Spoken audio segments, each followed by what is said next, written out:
বন্ধুরা, আজ দুপুরে রান্না করছি কাঁচা টমেটো দিয়ে ছোট মাছের ঝাল। গরম সর্ষের তেলে মাছগুলোকে কড়া কড়া করে ভেজে নেব।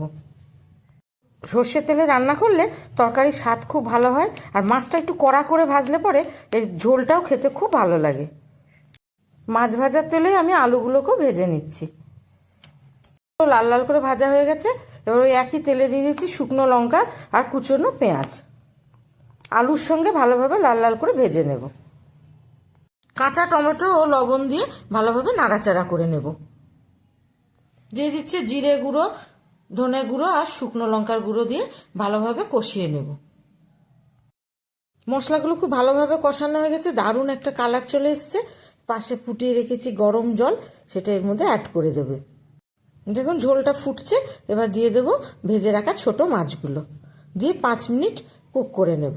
ভালোভাবে নাড়াচাড়া করে 5 মিনিট কুক করে নেব। কাঁচা টমেটো দিয়ে ছোট মাছের ঝাল একদম রেডি। শেষে দিয়ে দিলাম ভাজা জিরে মশলা। কাঁচা টমেটো দিয়ে ছোট মাছের ঝাল একদম রেডি। ভিডিওটি ভালো লাগলে আপনারা কমেন্টে জানাবেন। আপনারা একবার এইভাবে ট্রাই করে খেয়ে দেখবেন এবং চ্যানেলটিতে সাবস্ক্রাইব করে